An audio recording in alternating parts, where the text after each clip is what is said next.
To be or not to be? That is the question.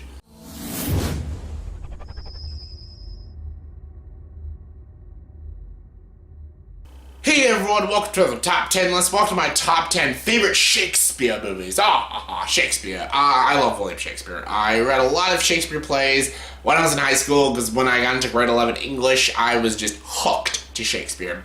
I read a lot of his plays, like Taming of the Shrew, Othello, Titus, King Lear, Much Ado About Nothing, Macbeth, Hamlet, Romeo and Juliet, a lot. Just to name a few. The Tempest, a lot of great Coriolanus, but yeah, I'll stop. A lot of great Shakespeare plays, and there's a lot of great movies that are inspired by Shakespeare, and they're adapted from Shakespeare plays, or even loosely adapted. And I'm here to celebrate those movies by giving my top 10 favorite Shakespeare movies. These are movies that are directly adapted from William Shakespeare's plays, or at least loosely adapted. Adapted. What the fuck am I talking about? Adapted from his plays. Like, some of them may not be direct adaptations, but they're still loose adaptations, so they still count. So yeah, I'm talking about those movies. Anyways, let's get to it. Here's my top 10 favorite Shakespeare movies. And for top 10, let's gotta have your honorable mentions. And my honorable mentions are Titus, Macbeth, both the Polanski version and the Fassbender version, A Midsummer Night's Dream, Coriolanus, My Own Private Idaho, Othello, Twelfth Night, Much Ado About Nothing, 2013 version, and Romeo and Juliet in the 1968 version. The 68, that's it. But yeah, all great films, just gonna make the top 10 list. But didn't make my top 10 was my number 10. My number 10 is 10 Things I Hate About You. Yes, this fantastic teen romantic comedy is actually based off The Taming of the Shrew. They even mentioned it in the movie. There's even a character, Julius Stiles' best friend is obsessed with William Shakespeare. And it is the Shrew. They even call her the Shrew in the movie. It is The Taming of the Shrew. But yeah, 10 Things I Hate About You is a fantastic film. I love Heath Ledger in this movie. I love Julius Stiles. Joseph Gordon-Levitt is fantastic.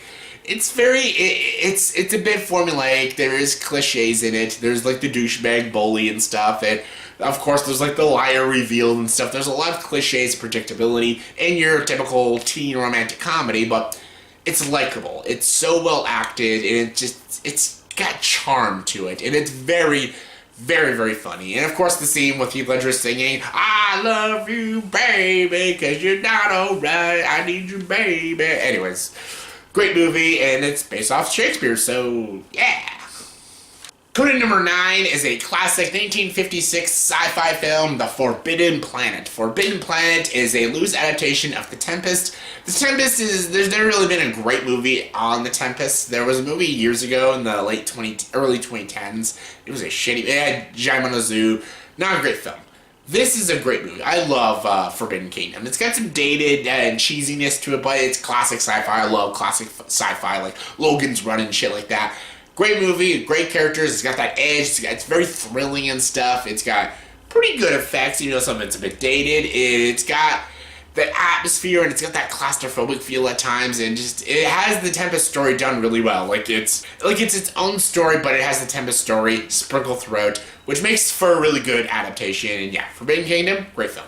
Coming in number 8 is West Side Story. Yes, somehow, someday, so great. I feel so pretty. West Side Story, amazing film. This is a Romeo and Juliet adaptation. And this is actually better than any Romeo and Juliet movie I have seen. It's better than Romeo and Juliet. And it's better than the Leonardo DiCaprio, Claire Danes one. I wasn't the biggest fan of that. The 68 version is good. I think this is a better movie, though. West Side Story is basically, in this time, it's a modern telling of Romeo and Juliet and stuff. Different side of the streets and stuff, and about these gangs and stuff, and yeah. Like, the brother is, like, symbolic of Accusio, yeah. And, great movie. It even has the tragic ending, like Romeo and Juliet and stuff, and it's not exactly like Romeo and Juliet. Again, it's a loose adaptation. Great musical, great story, fantastic direction. I absolutely love West Side Story. I consider it one of the great musicals of all time, and yeah, love it. Coming in number 7 is not really an adaptation to any of his plays. This is actually a movie about Shakespeare himself, which is Shakespeare in Love, so I'll count it. Fuck it, I'll count it. Again, it's not based on any of his plays. It's actually about William Shakespeare coming up with the idea of Romeo and Juliet. This is with Joseph Fiennes. Joseph Fiennes plays Shakespeare himself, and he always has to find a girl, a muse, an inspiration for him to come up with a lot of his ideas for his plays and stuff. He's a true poet. And he usually does when he falls in love and stuff, and then he meets Gwyneth Paltrow's character, and he comes up with the idea of, her name's, what's her name in the movie? Violet or Violet? Something like that, but yeah, he comes up with the idea of Romeo and Juliet and stuff, and yeah, great movie. I love Colin Firth, Jeffrey Rush. Judi Dench is really good as Queen Elizabeth. She's got about 12 minutes of screen time, but she does leave an impact. Gwyneth Paltrow is really great. I am not a hater of Shakespeare in Love. I know when this movie came out, a lot of people were like, this won Best Picture over Saving Private Ryan. What is wrong with people? I do think Saving Private Ryan is a better film, but I love Shakespeare in Love, and I'm not angry that it won Best Picture. Did Saving Private Ryan deserve it more? Probably, but it was like when The Artist won Best Picture. I don't care. I love The Artist. Is Hugo a better movie? My God, is it ever. But I didn't care that The Artist won Best Picture because I still think it's a great film. Just like this year, The Shape of Water won Best Picture. I love The Shape of Water. Should Blade Runner 2049 been nominated for Best Picture and win Best Picture? Yeah. Is Call Me By Your Name probably technically a better film? Yeah, but still, I'm happy Shape of Water won Best Picture. And same with Shakespeare in Love. Shakespeare in Love is a great film. Yeah, Saving Private Ryan should have won Best Picture, but still, Shakespeare in Love's a great movie, so I'm cool with it. And yeah, it's a great Shakespeare movie in a way. It's about Shakespeare, but still, good movie. Coming in number 6 is Akira Kurosawa's Ran. Yes, Ran is a loose adaptation of King Lear. Great movie. The story of these three brothers who betrayed their father and stuff, and one of them is Forrest's father, but then he's exiled, and then the two brothers try to band together to take the throne, take the kingdom and stuff. Brilliant movie. This is Akira Kurosawa we're talking here. Akira Kurosawa is one of the great filmmakers of all time, and this is not like a Seven Samurai or Rashomon kind of level of Akira Kurosawa, but it's still very good. Or Ikiru. Ikiru's really great too, but I love Ran. Ran's a great movie with great action sequences. The battle sequences are gritty and raw, beautifully shot, super well directed. It does tend to drag a bit, but it's still, you're watching just beautiful filmmaking on the screen, and easily one of the great movies you'll ever see based off of King Lear, and yeah, can't help but admire it. It's fantastic. Coming in number 5 is, yet again, another Akira Kurosawa film, 1957's Throne of Blood. This is an adaptation of Macbeth, and I think this is the best adaptation of Macbeth ever. The Michael Fassbender version is really good. The one directed by Roman Polanski is also a good movie too, but this is the best adaptation of Macbeth I've ever seen. It's haunting, it's scary, it's spooky. The actor, I forget the actor's name, who plays the adaptation of Macbeth is brilliant, and the way it is choreographed and structured and executed is genius filmmaking. Akira Kurosawa is just a master of. He has a distinct style. He really pays close attention to detail and stuff when it comes to characters and cinematography and its editing and storytelling. It's very precise, and it's super well done. It's super well directed and structured and stuff, and I absolutely love Throne of Blood. Throne of Blood is right there on the level with Ikiru and Rashomon and Seven Samurai, but yeah, I love this movie, and one of the best adaptations of a Shakespeare play. So good. So good. Coming in number 4 is 1996 Hamlet. Again, there's been a lot of movie adaptations of Hamlet. Some I've liked, some I've not liked, but this is the best version directed by Kenneth Branagh. I know this came out around the same time as the Mel Gibson one, which is... this is a fantastic film. Kenneth Branagh legit adapted Hamlet, the play. This is like a 4-hour film, and it's fucking brilliant. The production, cinematography, and the performances are all genius. Kenneth Branagh did an amazing job directing this movie. He's so good as Hamlet himself. He's so good in this movie. I love Derek Jacobi as his uncle. I love Kate Winslet as Ophelia. Robin Williams, Billy Crystal, all fantastic. Jack Lemmon's fantastic. The entire cast, Rufus Sewell, everyone is fantastic in this movie. This just feels like an epic. It is probably the most epic feeling Shakespeare movie you'll ever watch. So good.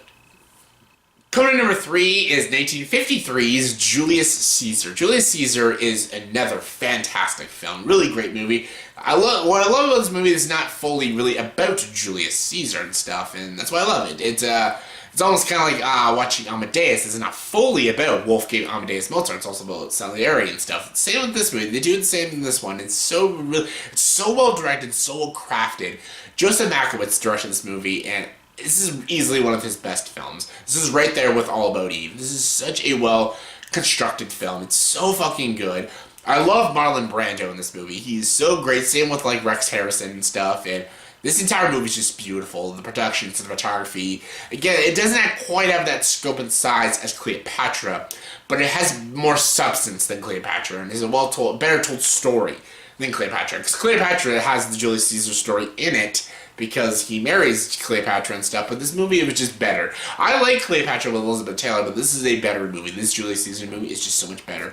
It's just it's better crafted, better directed, better told, got better performances, and it's a little more to the point. Cleopatra drags too much. This one is 2 hours, and it's perfect. And easily, again, one of the best Shakespeare adaptations you will watch. It is a classic.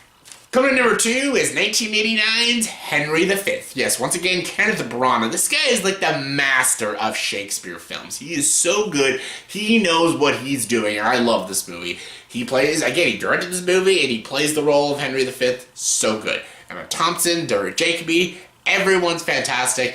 This does have more of like a low-budget feel, but I still really love it. I love the battle sequences, the costumes and stuff. You're transported into this time period with Henry V and when he's going through this crisis and stuff. Everything about this movie is just genius. And Henry V was not really a Shakespeare play I really read all that often. I don't even think I even read the whole thing.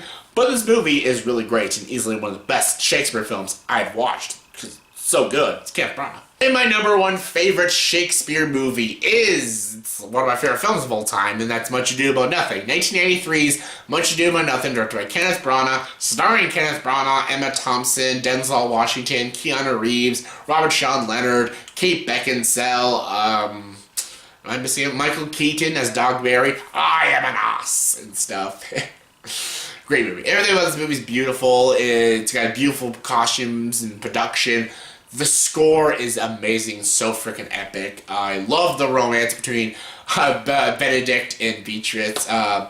So good. It's a story about betrayal and love and romance and who to trust, who not to trust and stuff. And love this movie. Everything about this movie is just delightful. This was always my favorite Shakespeare play, and this is hands down the best adaptation of this play. You cannot get better than this 1983 film. It's, again, one of my favorite films of all time. Easily the best Shakespeare play you will ever watch. So that was my top 10 favorite Shakespeare movies in my opinion. So in the comment section below, please tell me, what are your guys' top 10 favorite Shakespeare movies in your guys' opinion? Comment below, let me know. And as always, for this video, please subscribe to this channel and join the dark side.